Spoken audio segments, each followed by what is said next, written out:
Buenas tardes, estimados amigos y amigas. Hoy me voy a ocupar de hablar con ustedes del tema de la autoridad responsable como parte en el juicio de amparo.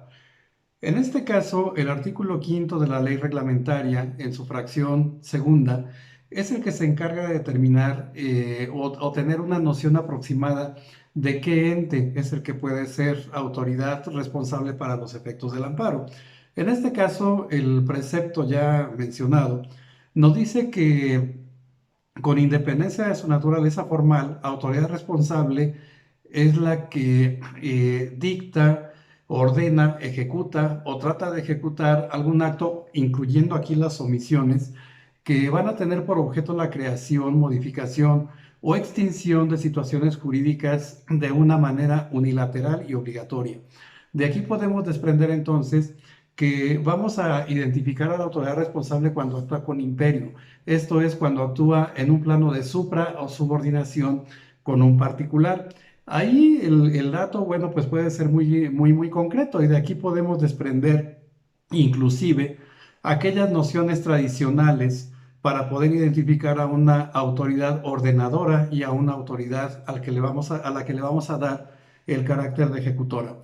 Pero este precepto va un tanto más allá porque en un segundo párrafo ya nos establece la posibilidad de que los particulares también puedan ser señalados como autoridad para los efectos del amparo. A esto se le ha dado en llamar la autoridad por equivalencia.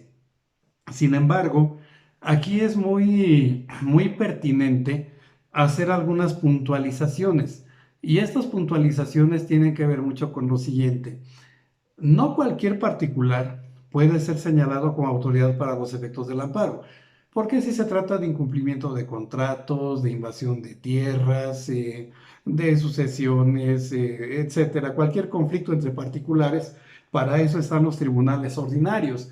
Y esto porque cuando encontramos ese conflicto, pues vamos a encontrar a las partes, a los particulares, en un plano de coordinación, es decir, ambos van a estar exactamente en el mismo plano, lo que no ocurre con aquel particular que lleva a cabo actos equivalentes a los de autoridad.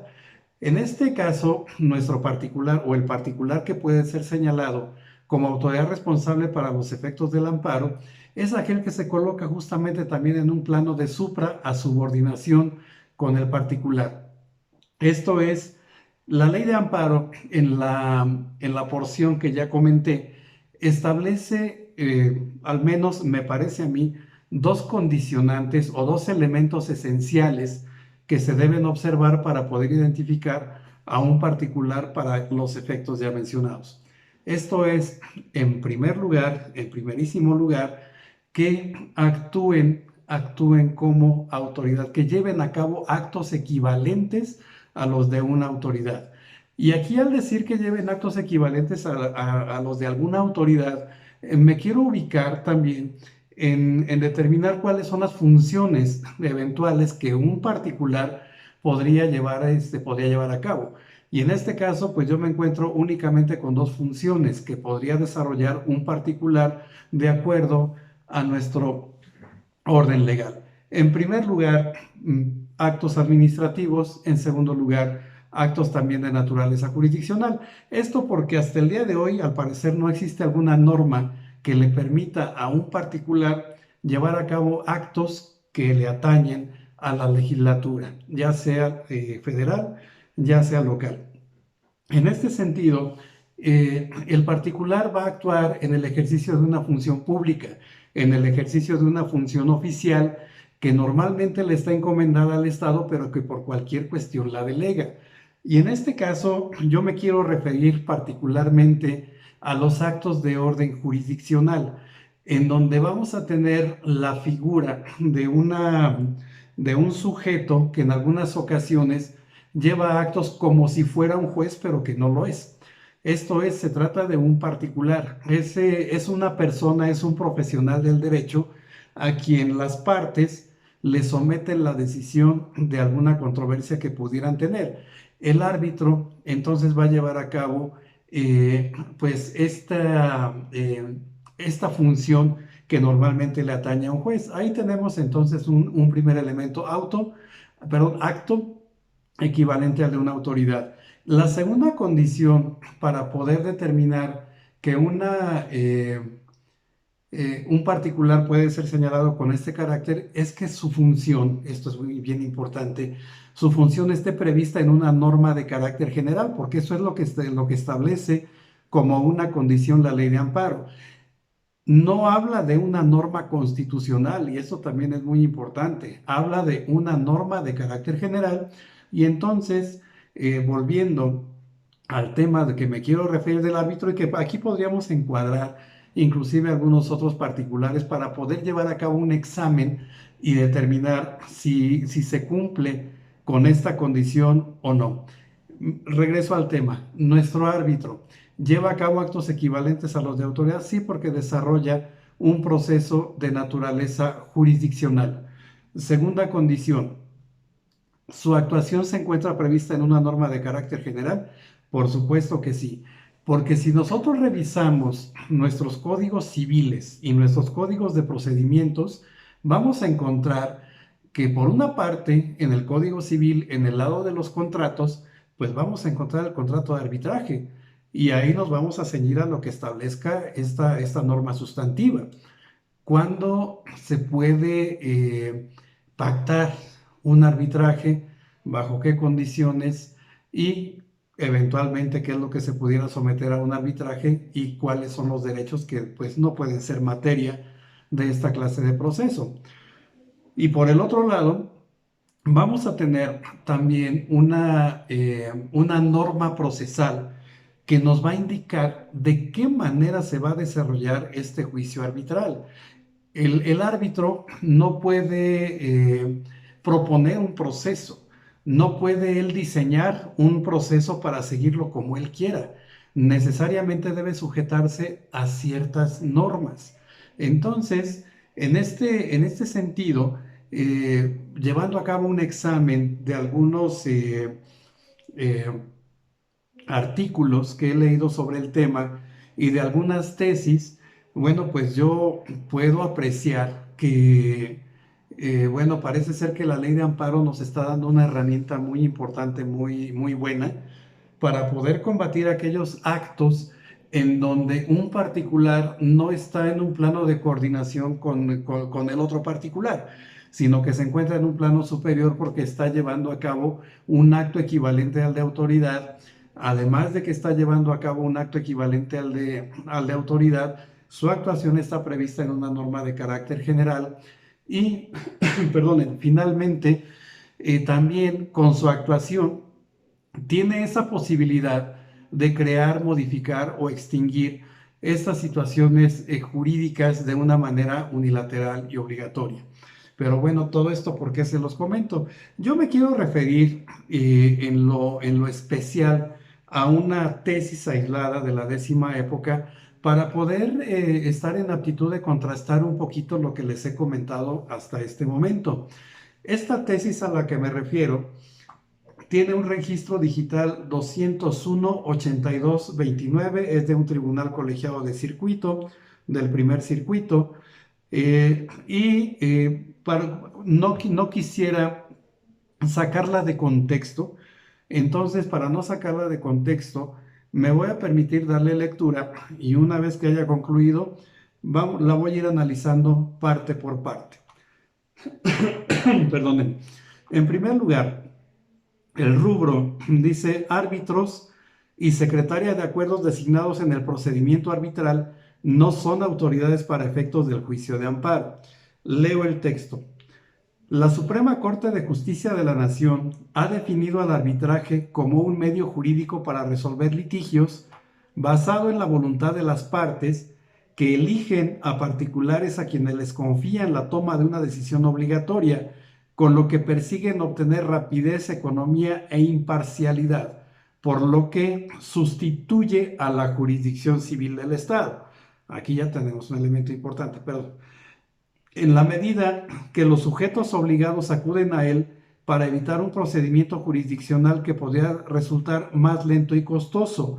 En ese tenor, el árbitro no cumple con los requisitos derivados del artículo quinto, fracción segunda, párrafo segundo de la Ley de Amparo, ya que los actos que realiza no equivalen a los de una autoridad para los efectos del juicio de amparo, porque no los efectúa en forma unilateral y obligatoria al carecer de la facultad de imperio para ejecutarlos, pues requiere de la intervención de una autoridad judicial para ese efecto. Además de que sus funciones no están determinadas en una norma general, pues carece de una legislación de ese carácter que lo rija en su existencia y actuación, pues sus actos se regulan por lo pactado entre las partes o bien por la remisión a la norma procesal.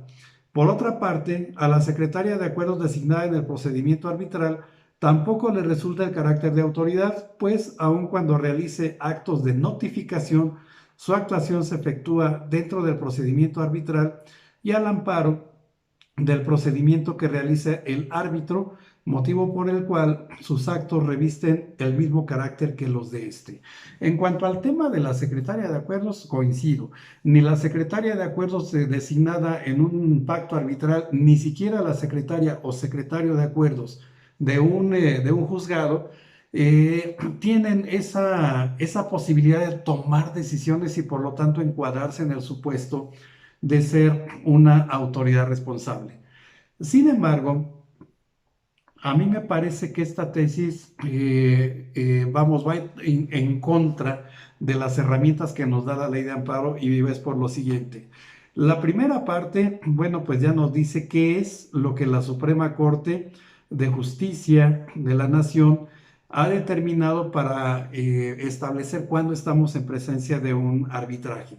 Después nos dice que no cumple con los requisitos derivados del artículo, porque fíjense bien, dice, los actos que realiza no equivalen a los de una autoridad porque no los efectúa en forma unilateral y obligatoria, por supuesto que sí. Esto, bueno, pues ya, ¿qué pasa? Miren, las distintas legislaciones procesales establecen diversos mecanismos para llevar a cabo la ejecución de los laudos que emiten los árbitros. En algunas legislaciones es necesario homologar, esto es pasar por la revisión de un juez de primera instancia, y otras legislaciones como la del Estado de México ni siquiera lo exigen. Simple y sencillamente ya se tiene ahí el laudo y bueno, pues probablemente llegue para el tema de la ejecución, pero no hay que perder de vista que cuando una autoridad o una autoridad por equivalencia comienzan a llevar a cabo una secuencia de pasos derivados de las funciones que tienen, bueno, pues entonces ya comienzan a afectar derechos, quiera sea o no. Después dice que no tienen facultad de imperio para ejecutar, eso puede ser cierto, pero no lo es todo. Dice que sus funciones no están determinadas en una norma general, esto no es cierto, esto es falso. Esto es falso porque estas funciones del árbitro están perfectamente previstas en un código civil en cuanto al compromiso de las partes para designar a un profesional del derecho, y por la otra parte vamos a tener normas procesales, porque como ya lo mencionaba, el árbitro no va a tomar o a inventarse una serie de normas, necesariamente se debe sujetar a lo que le determine el código procesal de la materia. Inclusive en el Código de la Ciudad de México, el apartado del juicio arbitral remite a diversos instrumentos que debe observar el árbitro y en ausencia de ellos debe aplicar lo correspondiente al título del Código Procesal Civil. Entonces, imaginen ustedes bueno, esto de imagínense lo dejo un poquito para adelante porque quiero rematar con este ejemplo. Entonces, esto es falso. Dice que no están determinadas en una norma general. Eso no es cierto. Y la tesis en sí misma es contradictoria porque dice que carece de una legislación de ese carácter que lo rija en su existencia. O sea que para poder considerarlo tendríamos que emitir una norma, una ley de arbitraje o algo por el estilo. Me parece excesivo. Y después dice que se regula por lo pactado entre las partes, por supuesto. Recordemos que fuentes del derecho también, pues hay normas jurídicas individualizadas y entre ellas está el contrato. Y dice, o bien por la remisión a la norma procesal. Pues y aquí ya por eso les hablaba de que me parece contradictorio, porque bueno, pues pacto entre partes y finalmente la norma procesal es la que va a desarrollar este proceso. Pero aquí es al punto donde quería llegar y con esto concluyo. La remisión a la norma procesal nos da la idea de que el árbitro, al ser el equivalente, quieras o no, de un juez, va a tomar un instrumento, va a tomar esa norma procesal y con base en la norma procesal va a comenzar el juicio arbitral en el que las partes, de acuerdo al compromiso ya pactado en la vía contractual, pudieran inclusive renunciar a los recursos, hacer los plazos más cortos, sin renunciar, por supuesto, a las formalidades esenciales del proceso. Y pensando en ello, dentro de un proceso jurisdiccional o un proceso equivalente, que es lo que tenemos aquí, podemos apreciar que el árbitro, este profesional del derecho, pudiera incurrir en violaciones de dos clases. Pudiera incurrir en violaciones procesales o pudiera incurrir en violaciones sustantivas. Y en el tema de las violaciones sustantivas, que son aquellas que no tienen un carácter de reparación en la sentencia de fondo, me parece que alguna de las partes podría quedar indefensa si prevalece este criterio. Esto porque pensemos que si nuestro árbitro se está sujetando a un esquema procesal en donde va a tener medios de apremio para hacer cumplir sus determinaciones, y vamos a pensar que el árbitro decretara un arresto excesivo, un arresto de una semana, de 15 días a una de las partes, bueno, pues entonces, de acuerdo al compromiso y de acuerdo a la legislación que está aplicando, pues sería factible. ¿Y cuál es la defensa que tendría una de las, o la parte que pudiera ser afectada por esta determinación arbitral? Bueno, pues si consideramos que es un acto que es privativo de libertad, y hay una tesis que dice que el árbitro no tiene ese carácter, pues me parece que se cometería aquí una terrible injusticia. Y esto porque si vamos al artículo 107, fracción quinta de la Ley de Amparo, vamos a encontrar que entre los supuestos de procedencia del indirecto, se establece que, bueno, pues esta vía va a proceder contra actos en juicio que sean de imposible reparación, entendiéndose por ello los que afecten materialmente los derechos previstos en la Constitución y en los tratados internacionales, o sea, en los derechos humanos.